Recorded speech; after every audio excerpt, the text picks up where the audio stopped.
it's a movement to send formerly enslaved people to Africa, created Liberia. Not only did it create Liberia, but Angola, Sierra Leone, Senegal, and many other places. You know, the Igbos in Nigeria were dumped over there. So many of the E1B1A DNA haplogroup carrying people were dumped in modern day Africa. So this proves to us that the slave trade was told in reverse, not the other way around. We weren't taken from modern day Africa. Lend your ear, open your mind. You're gonna learn a lot about your past and yourself you didn't know before. The past affects your future. Yes, sir. Thank you so much for your comment. Thank you for paying attention. The Nilotic people, those are the Africans. Those are the ones with the E1B1B DNA haplogroup.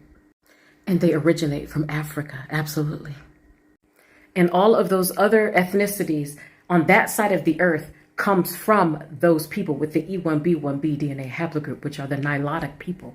That includes those in the Middle East that they call Arabs, and also those in Europe, including the modern day Egyptians. They come from that E1B1B stock. Because their DNA is R1B, G2, and haplogroups H and K, which has nothing to do at all with the so-called African American, which are the Tamaricans, the Amarukans, the indigenous people, the Aborigines of America. And again, with everyone that wants to call my people in America Africans, this E1B1B African DNA is not a major haplogroup in the Americas.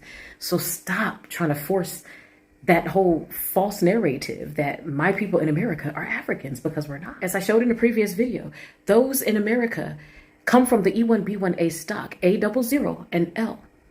And it's from the top of the Americas, which is the Canadian area, all the way down to the very bottom, the tip of South America.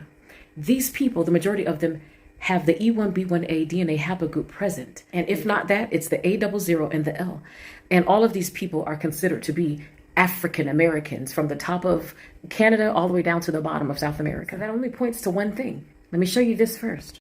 Scientists and biologists will even tell you that modern day Africa has the greatest diversity of DNA. And why is that?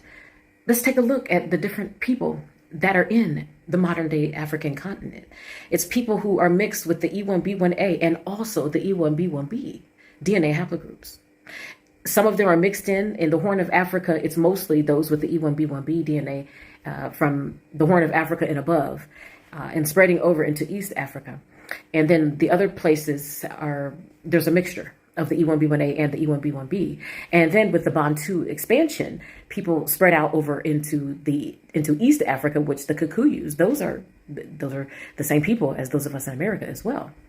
And then also in South Africa, we have the Lembas, and everyone that comes from them, they also have the E1B1A DNA haplogroup, as well as the Igbos in Nigeria. So what should that tell us? If pretty much everybody in the Americas have the E1B1A DNA haplogroup and all of the other so-called African-American blood types, that should tell us one thing, that the slave trade actually, it was told in reverse, that people were actually taken from the Americas and they were dumped in modern day Africa. Not only that, because the Caucasoids wanted to get rid of their Negro problem, get rid of us, they dumped us in Africa. The slave trade was told in reverse. They did everything they could possibly do to send them away from America because they wanted to inhabit that land. They wanted to claim that land as their own. And clearly, you know, here it's a movement to send formerly enslaved people to Africa, created Liberia. Not only did it create Liberia, but Angola, Sierra Leone, Senegal, and many other places. You know, the Igbos in Nigeria were dumped over there. So many of the E1B1A DNA haplogroup carrying people were dumped in modern day Africa. So this proves to us that the slave trade was told in reverse, not the other way around. We weren't taken from modern day Africa. They were actually taken from the Americas. And then also many people fled to modern day Africa as well because of all of the persecution that my people had to undergo in America, with the other races wanting to come in and steal the land, take the land. So a lot of people fled. But for those that did not flee, they were sent over there. They were dumped over in modern day Africa. And evidence of that is just the heavy mixture.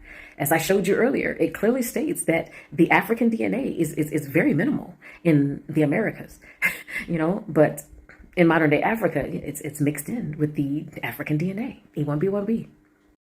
And what points to America being the actual original so-called Africa, or being the motherland, is that this is the DNA of Pharaoh Ramsey, E1B1A, which is the same DNA as the so-called African Americans.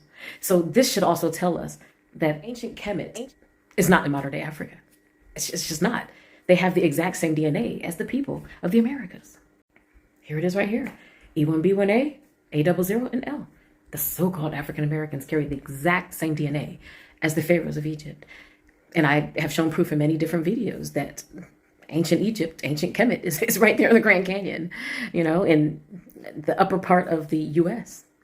So long story short, there are a lot of people in modern day Africa who think that they are Africans, but they're really not. They are actually my people. They are our people. If you are an Igbo, if you are a Kikuyu, if you come from the Lemba, an extension of the Lemba people, and all of the other places that I mentioned, where the people carry the E1B1A and A haplogroup, these people are original to America, or the Americas. It's right here. All these people, they're Tamaricans. They have the same DNA as those of us in America. Hey fam, if you enjoy my content, please don't forget to like, subscribe, comment, and share on both of my platforms on TikTok and also on YouTube. Brutally honest, history lover. See you there.